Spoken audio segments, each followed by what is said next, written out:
Can I help you? Take your hands off. Yeah.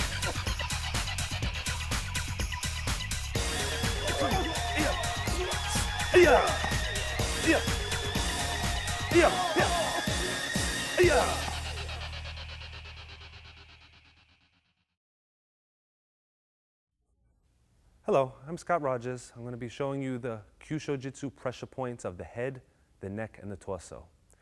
The head, the neck, and the torso are the primary targets that we go usually after the arm points and the leg points, which were previously discussed.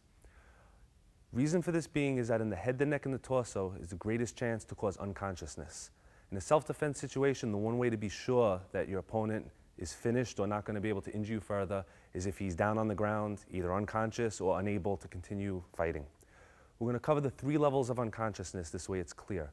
Level 1 is what's considered a TKO in boxing, where you strike a point, you'll see the person's arms drop, they get a little bit glazed in their eyes, and they basically cannot defend themselves. That would be a light shot to one of these points. Level 2 encompasses all of level 1, but the difference is their legs tend to give out, they drop to the ground, but they're still awake. And level 3 is complete unconsciousness. In training, it's sufficient to go to level 1. You strike the point lightly on your partner, you see him stumble a little bit, you know you're on the point. A little bit more focus or a little bit more power, you know you can easily take it to level 2 and 3.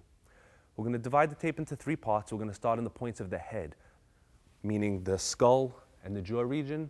Second points are going to be the neck, encompassing the front, back, and side of the neck, and the shoulder region. The third part will be the torso, front, side, and rear. Okay, the 2 things to watch out for, as in early programming, is angle, direction, most important. We want to be exactly on the point, and we want to hit it in the proper manner. So if you're a little bit off, or if you're hitting it in the wrong direction, you will not get as much of an effect. The closer you get to center, the greater the effect. As far as the size of the pressure points, even though we'll be indicating them with a dot, are approximately the size of a $50. The good news is the bigger your opponent, the bigger the points. A lot of the regions we're going to strike in the self-defense later on are going to encompass 2 to 3 points. So imagine 3 points approximately this size. Very difficult to miss a target that large.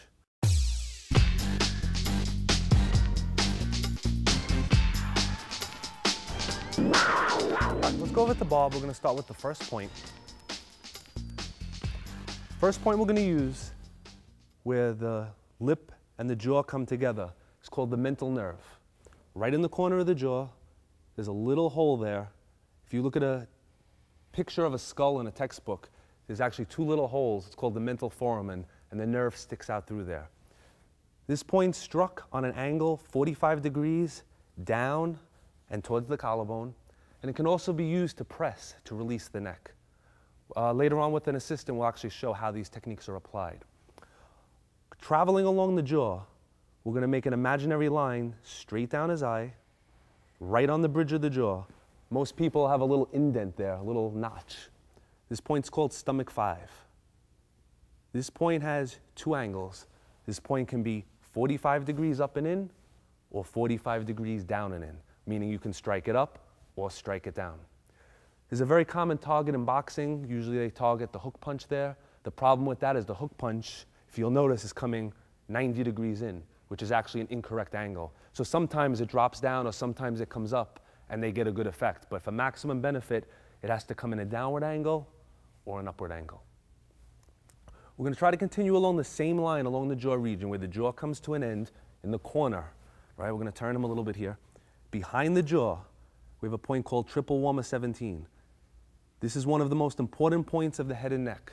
The reason for this is this can be struck in an angle 45 degrees back towards the jaw. But when it comes to grappling, which we'll explore later, this point is very important because it's used with fingertip pressure to turn the person's head, setting them up for other techniques. So along the jaw region, we have the mental nerve, the stomach 5 point, the triple warmer 17 point. Now, as we go a little bit higher, right underneath the cheekbone, we have a point called small intestine 18.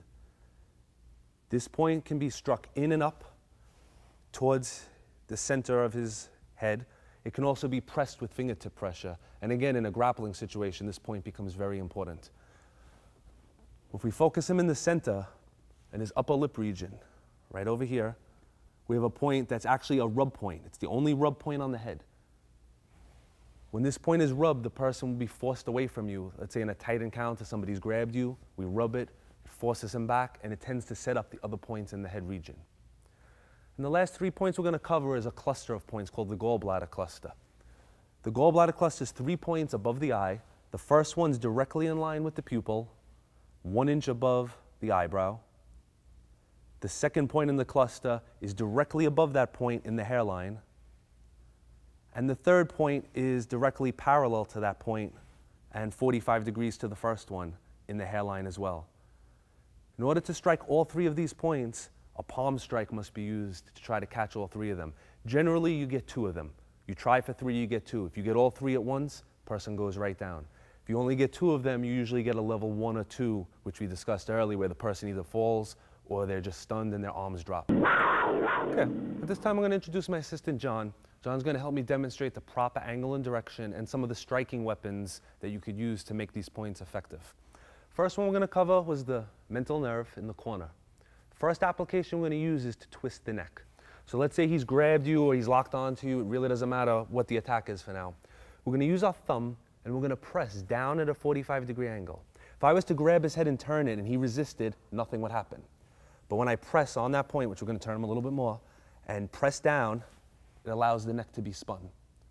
This, combined with grabbing the hair or just holding the opposite side, can make a nice neck takedown, but could also turn him to set up one of the other points. So imagine a situation where he was coming forward and he was grappling or struggling, and you just turn his head, you stop his motion right there. He can't go forward anymore if his head is looking that way. As far as striking applications for this point, one of the best weapons that we use is this part of the palm. So if you look at your palm carefully, it's actually divided into 2 parts, the part where the thumb is and the part where the pinky finger comes down. And there's a little bone here. And what we want to try to do is focus that bone in this motion. And we focus it to this point, in and down, in a dropping motion. So again, this can be off of, he could be punching you, you could be blocking and dropping down on it, or you could just be coming up to the point this way, be striking an arm point first, coming down on the point. But this point is struck down and at an angle towards his opposite shoulder. So if we're using his side here, it comes this way. If we're using the other side, it's going to be coming in that direction. The next point we're going to go after is the one adjacent to it, the stomach 5 point in the corner of the jaw. This point has an up and a down direction. This point can be struck down with the palm, just like the other one, but it can also be struck in an upward movement. The general guideline is if your opponent is taller than you, you want to strike in an upward motion. If your opponent is shorter than you, you want to strike in a downward motion. The main reason for that is if he was a lot shorter, it wouldn't make sense for me to go down to come up when I can just drop down. And if he was a lot taller, it wouldn't make sense to reach past the point to come down on it. So it's a matter of convenience and the shortest distance between 2 points. The stomach 5 point, when struck up and in, you actually want to aim towards his opposite eye. So the angle is this way and back. One of the features of striking this point and a lot of the points in the face and neck region is he's going to be forced to take a step backwards. Generally, anything above his solar plexus when struck forces him to take a step back. Anything below his solar plexus forces him to come forward. So when you're setting up your combination of techniques, when you strike this point, you're pretty much guaranteed that the arms are going to be away from you. Because once he takes that step back, he cannot reach you any longer. Then he actually moves out of hand range into kicking range. And that's where the leg points will come back into it. All right, we're going to continue along. So we've done the mental nerve, we've done stomach 5. We're going to do triple warmer 17, the point behind the jaw, right here. This point, no matter what position you're in, fingertip pressure is going to turn his head and control him. As long as my fingers are here, he's in a lot of pain. I'm going to show it on the other side the same way. All it is a direction back to front, like you're pulling on his jaw. You pull and press. Now, this point can also be struck, let's say a punch was coming in with that hand, if we blocked, using the fist, using the pinky knuckle on the hammer fist, striking again in that 45-degree back to front direction. And in the rare instances where you get him dropping down a little bit, it can be struck with a punching motion because, again, you're maintaining that 45-degree angle back to front. So let's say you had him in an arm bar, you could shoot right in with the knuckles into that point. So we have triple warmer 17 back there.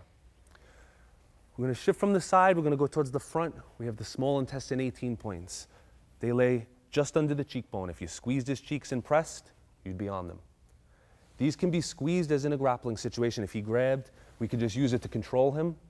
Or they can be struck with what we call an inverted punch, meaning not an uppercut, but a straight punch using this part of the knuckles. So struck this way, underneath that way. So a situation might arise where his palms were on you, we covered his arms, and you strike in this way. What you're going to notice is this motion tilts his head back and sets up his neck points, which we're going to cover later for future strikes. Everything we do in pressure points is to set up the next shot. Most of the time, again, we're going to start with the arm points first, or the leg points, work our way into the head and the neck region. The head and neck is the most sensitive, so that's generally the finishing points. Everything goes well, you hit this point, he should drop. But if he doesn't, he's set up for follow-up shots, even the one under the jaw that we did before. The next set of points we're going to cover are the gallbladder clusters. That's 1, 2, 3 points. The only real way to access all 3 of them is to use a slapping palm motion. So we're not going to use a palm heel. We would only hit one of them. We want to slap. And the idea is, as he's here, we take our hand, we have to contact 1, 2, 3 at the same time to get a stunning effect. And even with the light force, you could see his eyes close, he starts to stagger. The advantage in this point is in a boxing situation, if his hands are up and he's covering his jaw and he's leaning forward a little bit, that may be the only thing that you have access to. So if somebody's protecting their jaw and their neck, even this part is covered, all you have is their forehead. Maybe with gloves on, they think that you can't hurt them, but slapping into that region is going to cause either a level 1 or a level 2 knockout. As you hit them, the arms will tend to drop, exposing other points. The last point in the head region we're going to cover is the one on the upper lip. This point is not struck, this point is rubbed. If he's grabbed you, or even if it's a closer situation, like a woman, he's grabbing you tight, we rub in and down, and it releases him right off of you. It requires no strength, but it requires an up and down rubbing motion, very similar to the arm and the back of the arm point previously covered. So we come in with our knuckles, and we rub. We'll do it a little bit slower, and you'll notice that as you do it, the head tilts back, allowing us to come in to the stomach 5 points, which if for this didn't drop him quick enough, this one would put him down. Okay, we're going to use the bob dummy, and what we're going to do is we're going to show some of the strikes at a little bit of a faster pace. Some things to pay attention to when using pressure points: there's no cocking of the arm. We don't withdraw, we don't drop into a stance. Wherever our arms happen to be, we strike from there. The reason for this is we do not need power, we need proper angle and direction. The further your arm travels, the greater chance you're going to miss your target. So really what you want to do, if you're a few inches away from the person, you're almost guaranteed to hit what you're aiming for. Power is less important than angle and direction. So what we want is we want a nice relaxed speed. We don't want telegraphing motion, but we want to make sure we focus on the angle. So what we're going to do is we're going to pick one point at a time. The first one we're going to do is the forehead points. We're going to show the angle. Again, the angle is a slapping motion, bringing his head back this way. So if you had your hands up, you were arguing, you just slap in. Now, a real person's head isn't so shaking, so you would remain in contact. So as you hit, the head would go back. As the head goes back, either the person drops or you're set up for your follow-up shot. If you were here, that would set you up for the next point. So you're here, even if your arms are down, just shoot out in a slapping motion. And the idea is to connect 3 points of your palm. 1, 2, 3. And line them up. 1, 2, 3. And you want to try to hit them at the same time.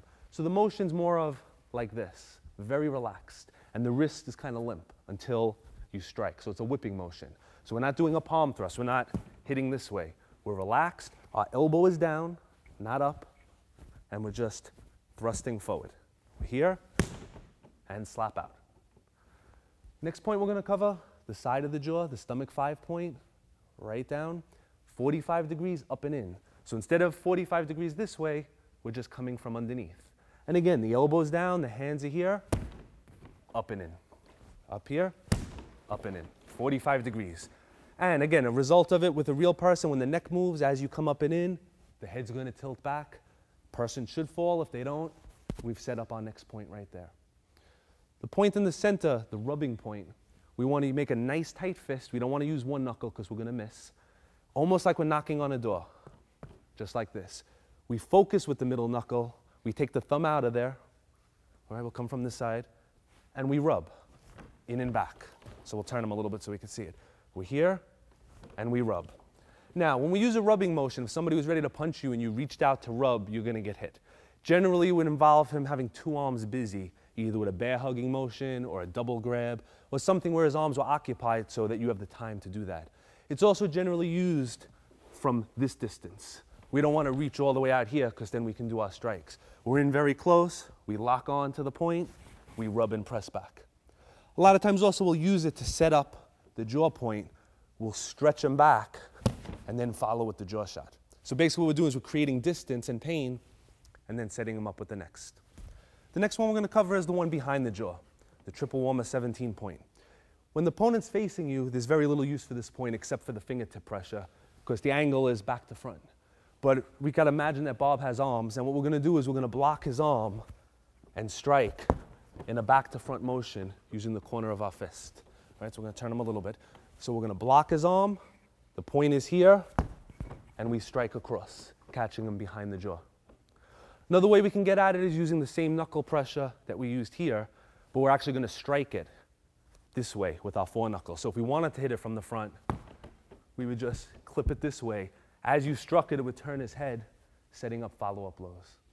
And the last point is the point under the cheekbones. Again, as shown on John, it can be squeezed and pressed, or it can be struck in an upward motion with either fist. He's here, strike straight up to the ceiling. It's not an uppercut. If you throw an uppercut, you're going to hit it and slide off towards yourself. Think of it like a punch, but instead of punching out, punch up with an inverted fist.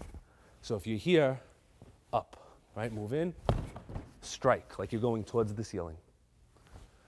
What we're going to do now is we're going to bring John up again. We're going to demonstrate one of these points, the point under the jaw. We're going to tap it as light as possible just to show you the effect. Now, we can't hit him on all of these points because it would be dangerous and there's no need to keep knocking him down. All of the points have the same result. How hard you hit the person depends on the situation, but generally the power of your arm is enough to knock out most individuals. Meaning if you were here, this is more than enough force. In a demonstration situation, we're just going to move a little bit. Real situation, you hit as hard as you want. Okay, as previously explained, the more pressure points you hit, the more damage that you do. So if he were to grab me in a real situation, I would be using one of the arm points, one of the body points, or one of the leg points before I came to the jaw point. What that would do is it would make it actually weaker. But what I want to actually just show you is how, with no setup at all, this one point becomes very sensitive. So as he grabs, we're just going to come from this position. I'm going to go slow so I don't injure him. We're going to come up in the up and out direction. I'm going to have him bite down real tight so he doesn't hurt his teeth. All right, so I'm going to look straight. He's grabbing. We're not going to use a setup. We're going to come in, chill. And it's going to bring him down. We sit him up. We have a special revival that we use to wake him back up a little. All right? Yeah. Okay. Now, if this was a real situation, aside from the setup points, instead of this, the technique would be that. One thing that you really have to watch out for is, even if you're not trying to injure him, his head can still hit the floor. Here we're in the studio, we have mats, that's not a problem. Outside, you hit somebody. If it wasn't a life-threatening situation, you may actually want to grab him and make sure that their head doesn't hit. Because you may hit him lightly, but if that head hits the floor, you're going to have a problem there. It's the second hit that's going to do damage. So anytime you knock somebody down, whether you're doing a throwing technique or a pressure point move, they lose control of their body and sometimes their head can go first. So again, this is not something to be practiced or played with. When we do it, we look for the eyes. So we're going to do the same thing very light, and we're just going to focus on his eyes. And when you look, that little reaction just tells you that you're on the point. The body stiffens, the eyes blink, you know that you're on it. You do not need to hit each other or whoever you're training with to see the effect.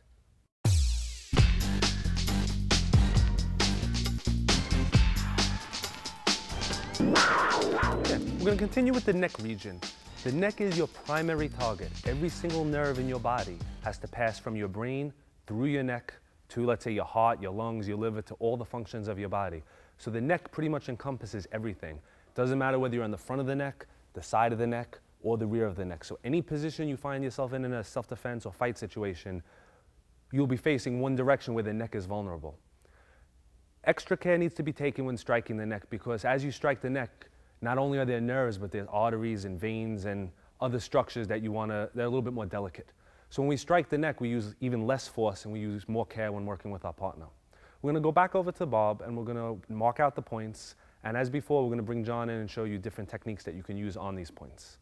First point on Bob we're going to do is called conception vessel 22. It's the pit of the neck, the little hole between the top of the chest and the bottom of the windpipe. So we're going to mark it off here first. All right. This is the most important point in the neck. This point, no matter what position a person's head in, can be struck. If a person puts their head down in a boxing stance, their throat is protected, but this point is not. This point responds to fingertip pressure, as in a striking move. It also responds to squeezing pressure, as in thumb pressure or just pressing with the fingers. So whether you're in a grappling situation or a striking situation, this is an excellent point. This point is also known as the cough point because it gives a very specific reaction. When it is struck, the person will start coughing, their hands will come up to their neck, and if it's a pretty good shot, they will fall to the ground. Because you are not striking the windpipe, you would need a severe blow to do serious damage. So you can give it a pretty good shot without worrying about causing permanent injury. But with a very light shot, you will get an excellent effect. So again, it's called the cough point. If you work with each other, you'll know why. Very lightly, we just tap it, and you'll see the reaction. So we're going to stick with the front of the throat now. We have another point. We're going to follow, there's a muscle in the neck called the sternocleidoid mastoid muscle. This muscle extends from the collarbone to the base of the skull. We use this muscle almost as an anatomical landmark to find a lot of the points we're working on. The next point lies between this muscle and the tip of the windpipe. So you have the little Adam's apple, the little bump. Right between those 2 points is a point called stomach 9. All right? And this point is a very special point because it has 2 things going on. Number 1, we have the nerve. But number 2, we have something in there called a baroreceptor, which basically means it monitors your blood pressure and it lets you know if your heart's beating properly. It controls whether your heart beats faster or slower. When this point is struck, it tricks your body into thinking that your heart is beating too fast and it slows it down. In consequence, since your heart's not beating fast, it actually makes you pass out momentarily. They also call it a vasovagal faint, which is something that in medical terms, a lot of times people that have their neckties too tight, they'll turn their neck and they'll pass out. And what's happening is it's actually pressing into that point, and as they turn, they apply more pressure. This is a very easy point to cause a knockout, but it's a little bit on the dangerous side. So when you practice, we tend to use blunted weapons, meaning the edge of the hand or the forearm. We wouldn't want to go in with our fingers as we can do permanent injury in that region. All right, so we have the pit of the neck, we have lateral to the Adam's apple. Now we're going to go up a little further, very close to where the triple warmer 17 point was, but on the underside of the jaw. We have a point called small intestine 17. This point is an excellent point to be used in squeezing applications, as in a choking move. And what this actually does is, this is the neck artery that goes to the brain on both sides. So as in a judo choke where you try to compress both sides of the neck, by simply reaching in and squeezing, you can apply the same amount of force as a full choke with very little effort. And when struck, it will cause unconscious. The basic angle for this point is up and in towards the opposite side. So if the dummy was facing, or the person was facing you, you'd want to strike it towards the opposite side of the head region. We're going to go back to this one for a second because we didn't go over the proper angle. For the stomach 9 point, what we want to do is we want to make sure that we're coming in at a 45-degree angle towards the spine. And this could be a 45-degree angle going in an upward motion or a 45-degree angle coming in a downward motion. But it's not straight and it's not across. 45, like you were coming out the opposite side of the neck. Okay? As we turn them further, we're going to go into one of the better points called gallbladder 20. This point is located at the base of the skull. In most people, it's where the haircut stops. You'll feel a little hole there. It's a spot that you massage when you have a headache. In opposite, when we strike it, it tends to give somebody a headache and it makes them pass out. This point is there's a very big nerve in this region. When struck, it's actually one of the easiest points to cause unconsciousness. But again, it lies in the back of the head, so in a self-defense or fighting situation, sometimes it's not accessible. But again, if you can imagine a person punching or you moving to the outside, it becomes a primary target there. Okay, now, so far what we covered was the neck region. We're going to go into a little bit of the shoulder, like where the neck and the chest combine. Along the collarbone is another anatomical landmark that we look for because we use this to find our points. We have 2 points that actually work together. We have a point called stomach 12, which is in this big depression between the trapezius muscle and the collarbone. And we have stomach 11, which is on the opposite side of the throat point. So on that muscle, where this muscle comes down, right over here. So what we actually have is 1, 2, 3 points in a straight line, And most people aren't as big as Bob, and they're actually closer to each other on a real person. So if one was to go in with fingertip pressure, you would certainly activate one or more of the three. So again, we have a situation where you don't have to be exactly accurate. You don't have to look for just one point. You just have to find where the collarbone is, and this one is activated with fingertip pressure only. We don't strike this one. Fingers go in, we press it, it tends to buckle the legs or bring the person to the ground.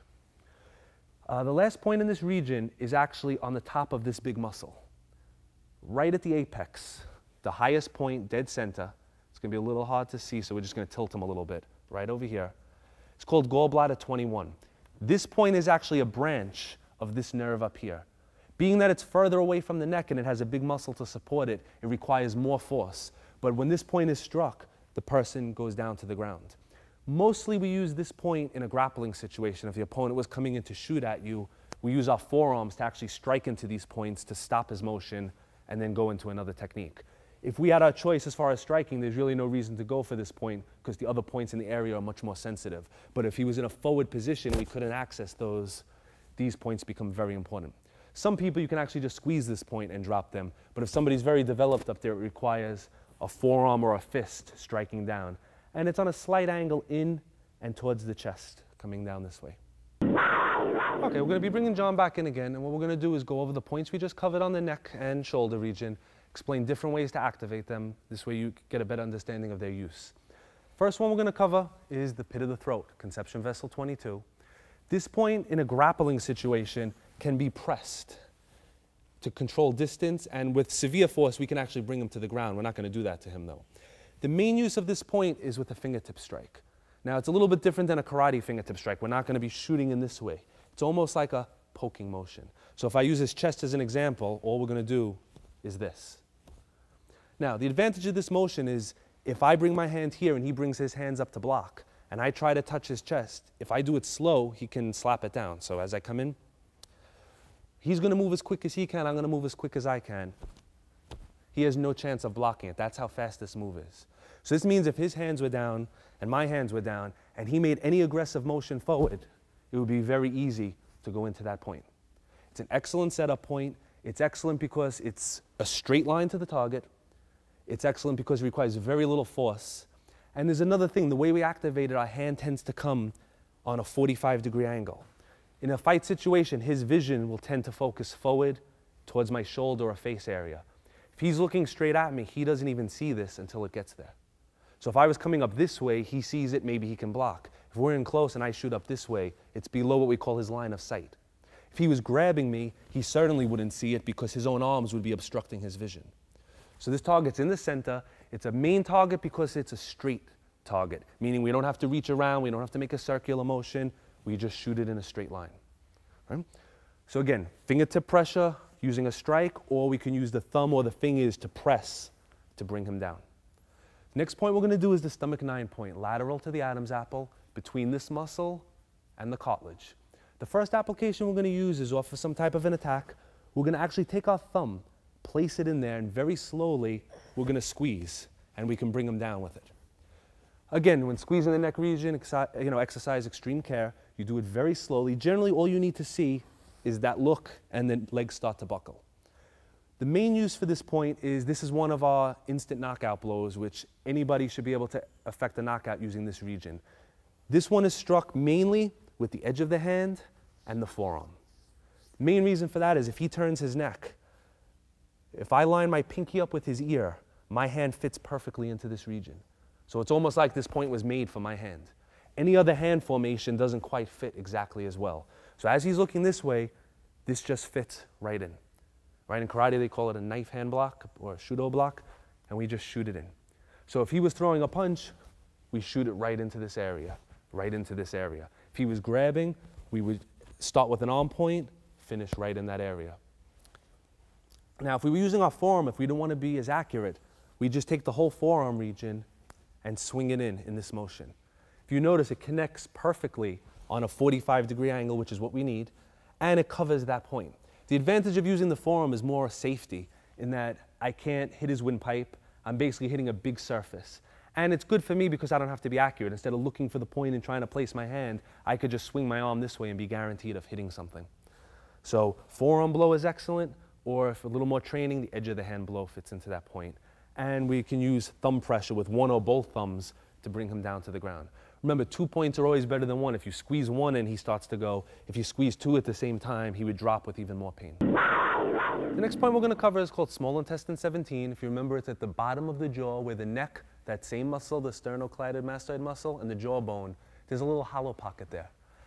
And it basically lies right in this region. There's a V that is formed here. Now this can also be struck with the edge of the hand, either a back arm blow or an inward blow. This becomes a very good technique when his body is tilted. If we brought him down first, this actually is very exposed to finish him off in this region here. What we also use this for is a choking technique. If he was coming in with a punch, we can squeeze both of these, we bring him to the ground, and instantly you see his eyes close and he starts to pass out from it. And what we're doing is obstructing the arteries on both sides of the neck at the same time. So again, we have a squeezing application and we have striking application into the same area. All right, the last point we're going to cover on the neck region is the gallbladder 20 point, right in the back. And again, if you look at that muscle again, remember it connects all the way up here. It's right behind the muscle below the skull at the base.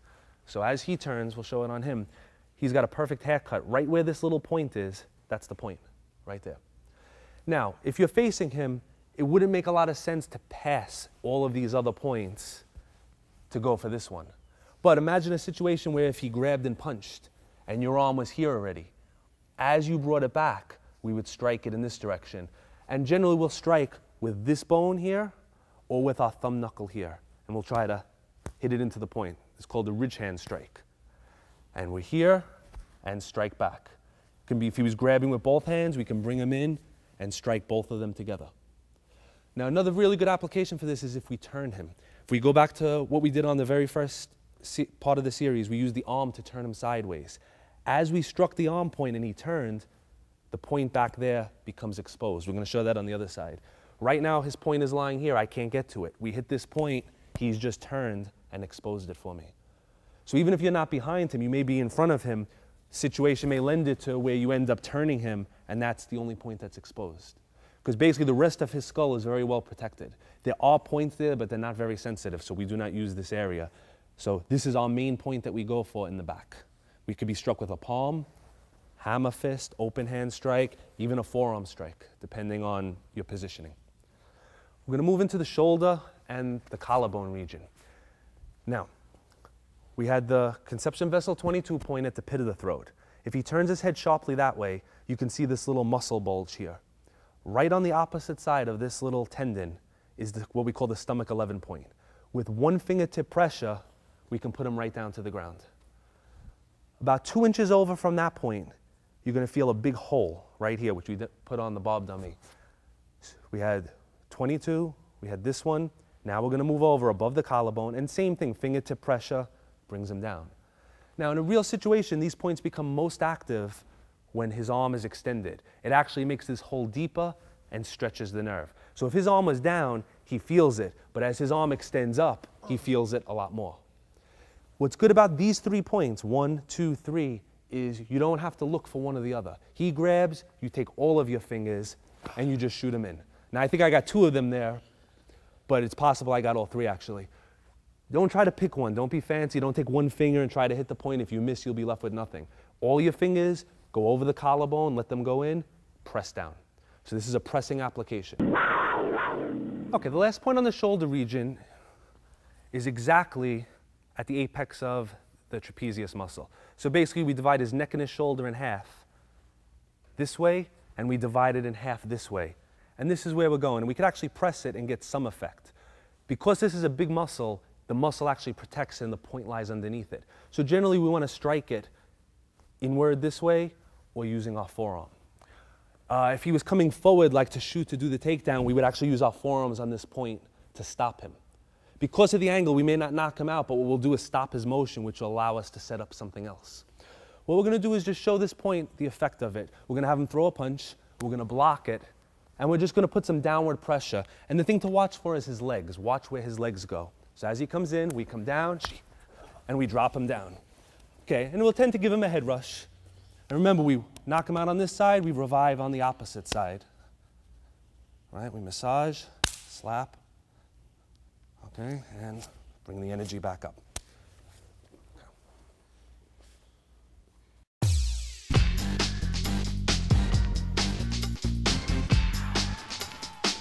Okay, we're going to continue with the points of the torso.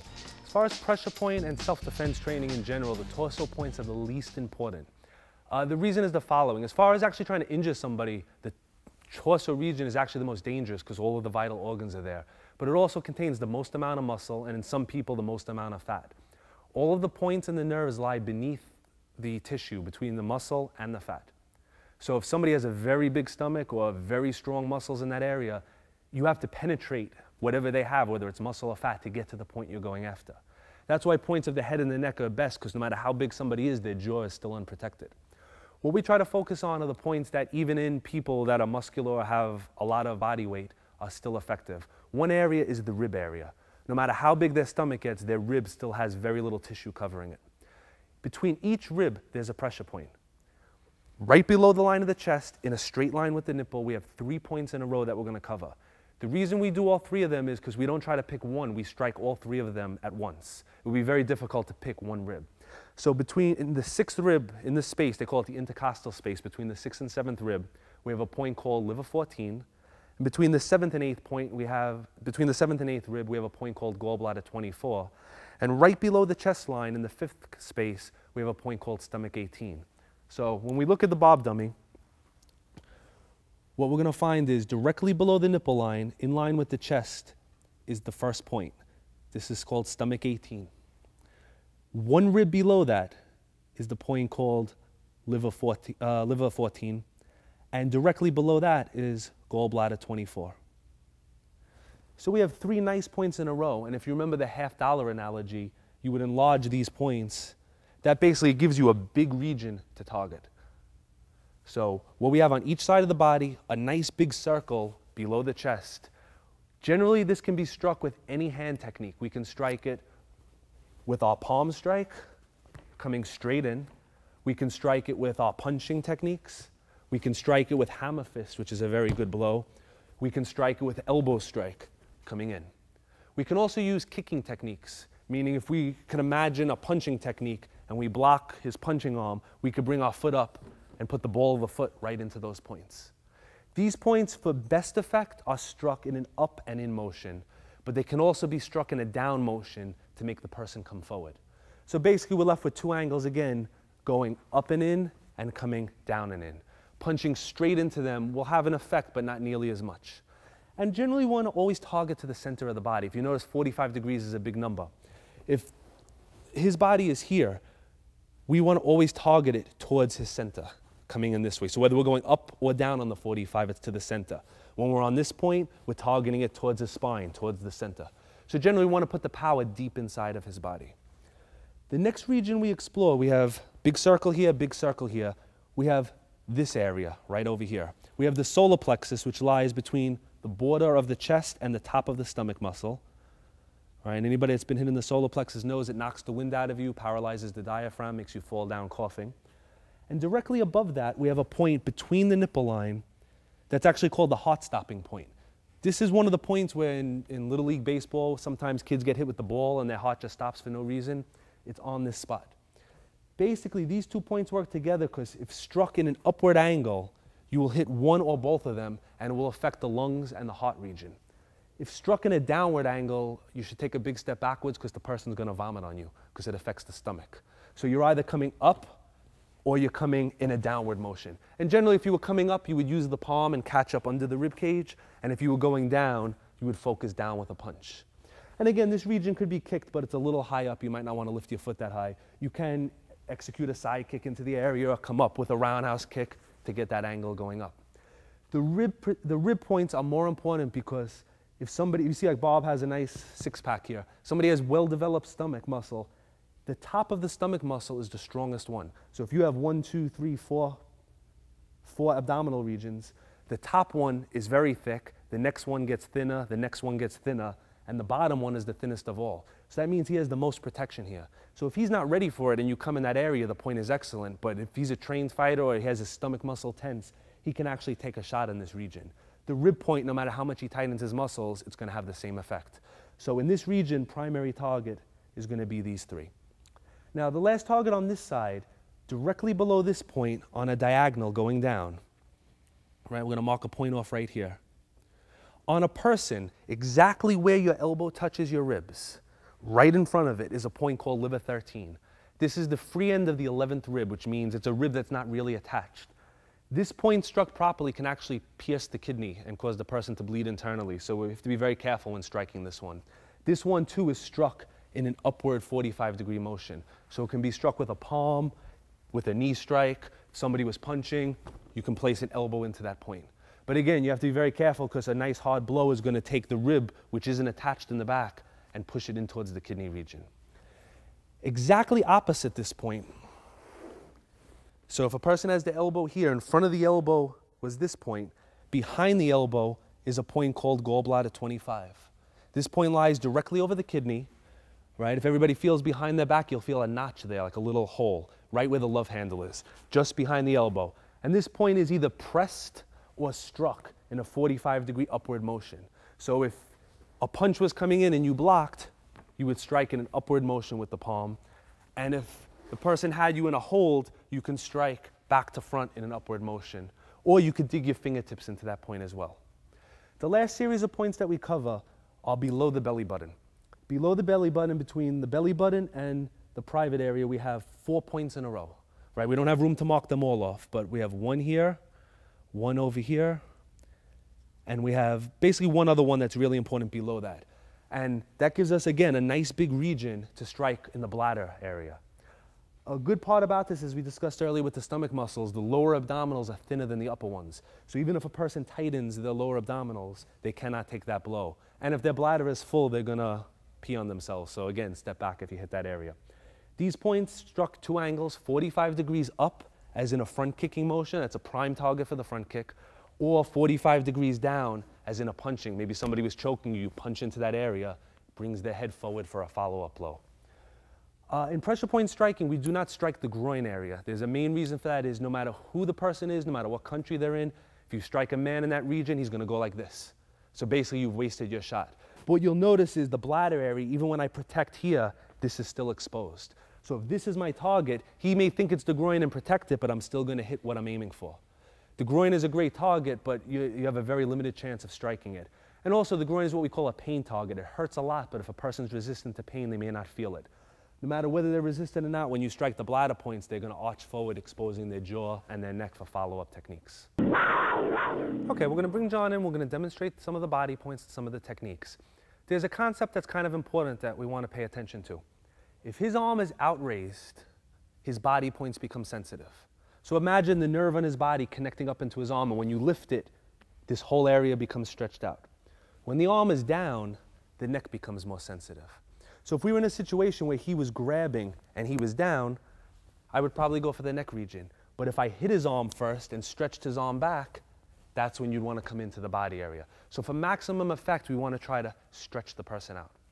Now, let's go with the first set of points that we did. We had the 3 points below the chest, approximately here, 1, 2, 3. And again, they're struck in an in and upward motion. So if he was to grab, you could pretty much, he has his arm extended, shoot this right in. And a very light tap, and his body starts to dip forward. We don't need a lot. Palm comes in this way. One of the primary targets for this is if he's throwing a punching technique and we block, and we can drive the punch or drive our elbow into that region. Dead in the center, we have the solar plexus, and we have the heart point. And again, we strike in and up. So if he was coming in with a punch, we blocked. If we wanted to shoot in and up, we would catch in an upward motion going towards his head, catching underneath his rib cage, this way or to the heart point. Or you could actually try to catch both of them, in and up. Now, being that he's shorter than me, I would not use this technique because I have to dip down. But most likely your attacker is going to be larger than you, and the angle should be perfect there.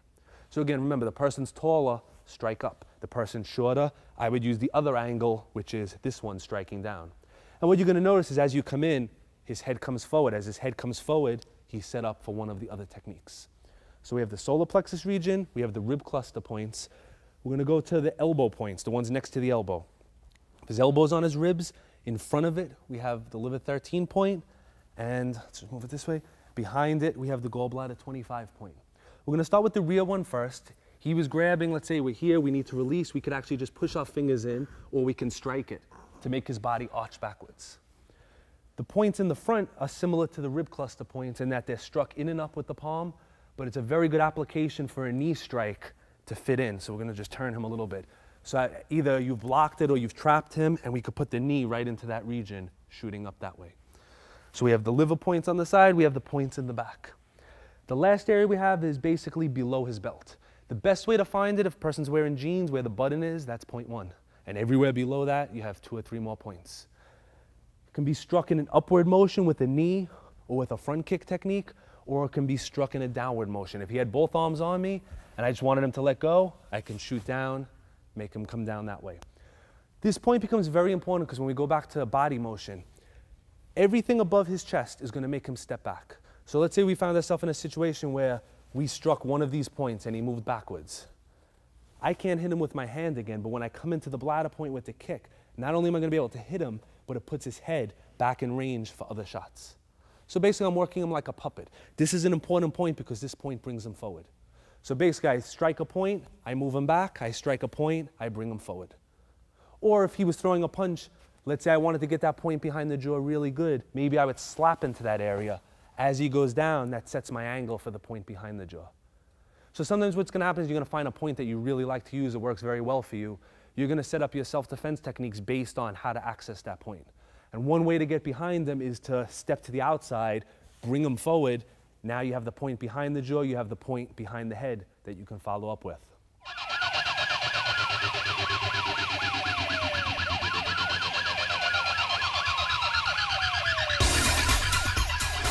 We're going to be demonstrating one of our instant knockout shots. Where we're going to be targeting is the stomach 9 point in the side of the neck.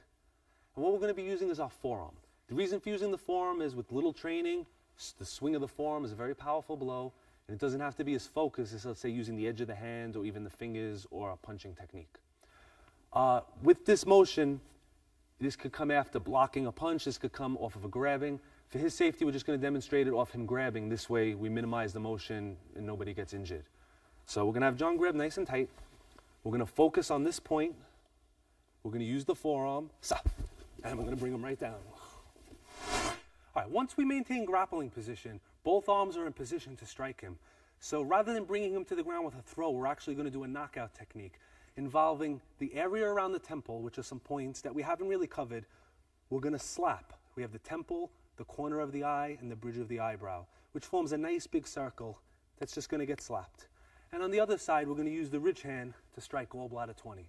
From grappling position, as we're searching for a move, this hand is free to strike here. This hand is free to strike here. So what we're going to do is we're going to lock up, we're going to bring him down, and we're going to show the basic knockout, and he's going to drop. Okay, the last point on the shoulder region is exactly at the apex of the trapezius muscle. So basically we divide his neck and his shoulder in half this way, and we divide it in half this way.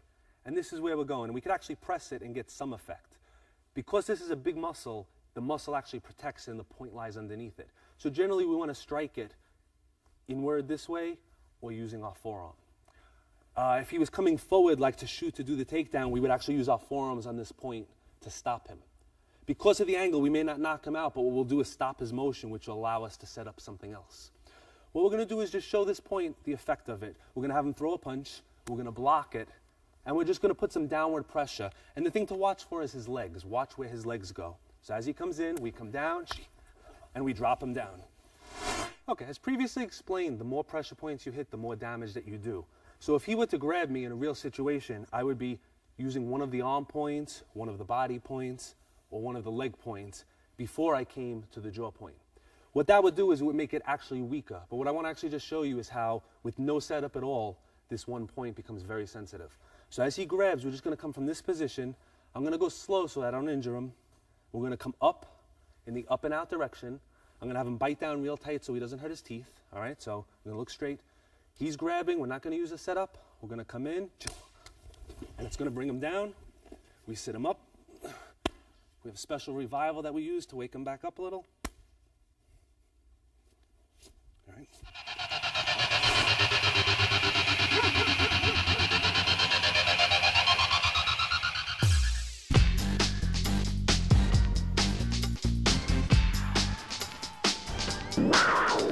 Okay, at this point I'd like to go over the proper revival techniques.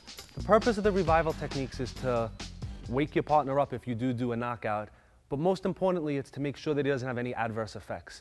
What can generally happen if you knock somebody out, they will wake up on their own, they won't just stay asleep forever, but when they wake up, they're gonna have headaches, their stomach's gonna hurt, they're just gonna feel almost like they have a hangover. With the proper revival, you're restoring energy, basically that you took away with the strike, and you eliminate that effect. The first type of revival is what we call arm revival, basically any of the arm points that we strike. When you strike it, what we're gonna do is we're gonna actually stop energy to that point. So we hit it, the arm goes to sleep. Now, he's feeling a pulsing right now, that hurts. The way we wake it up is we hit the exact same point with an open palm with approximately half the power with a slap. And then we massage the area. And we repeat that. Slap and massage it. And after you do that, he should have full use of his hand again. So the arm revival is basically simple. Whatever you hit it again. But you hit it with half the force. And instead of hitting it with a focused area, we hit it with a flat palm and we just massage the area. Flat palm, massage the area. And that'll bring your partner's arm back. This way, when you're training, you hit those points, you can practice it more than once. As far as the head, the neck, the body, we do a technique like we did. We strike, he falls down. All right, he'll tend to just be laying down, basically. The first thing we want to do is we want to sit him up. So we grab him by the head. Okay, now if he's really out, he won't fold his own legs, so you're going to fold his legs. We want to keep our knee in the base of his spine. We want to keep our hand on his head. Now, if we struck him on this side, we want to revive on this side. If we struck him on this side, we revive on this side. Where we're going to be reviving is right next to the spinal cord. There's something called the bladder meridian. I'm going to show it on myself, actually. Not over here, a little bit over, right in this line. This is called the wake-up nerve. Similar to the arm points, we're going to slap it and massage. Slap it and massage. At this point, he should be awake.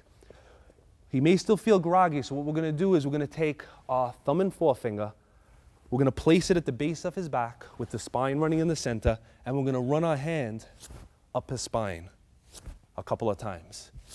In Chinese medicine, they say all energy in the body is stored in the kidney region. And when you do this, according to the theory, you're bringing the energy back up into the head. Medically, most likely, you're just stimulating the nerves that go into the neck and head area, and it's waking him up. But either way, the function is what matters, not what causes it. After you finish that, to restore more energy, we're going to start with the hands. Again, in acupuncture and Chinese medicine, each finger controls a different part of the body. So for example, the pinky finger is considered the heart. The ring finger is considered what they call the pericardium. The index finger is the large intestine. So what you're going to do is you're going to pinch, starting at the pinky finger, and pull. Pinch, pull. You should feel like a popping sensation. If anybody ever got a Chinese massage before, this is what they do. They massage the points, they pop the fingers, and what that does is it wakes up and stimulates all of the nerves. And that covers the revivals. Okay, this finishes up the series on point location.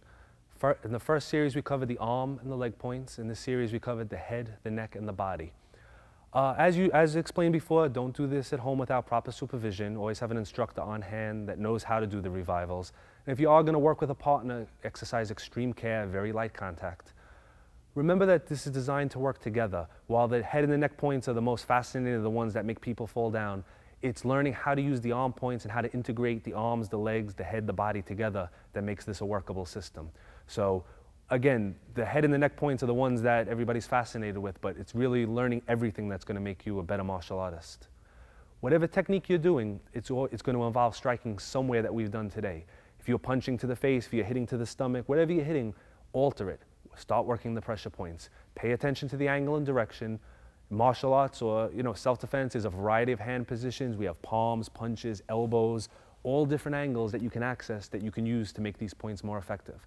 So, rewind the tape, look at it, find the angle and the direction, and then see what hand technique that you like to use to fit into there. And that's going to make your self-defense or martial arts system a better system for you to use.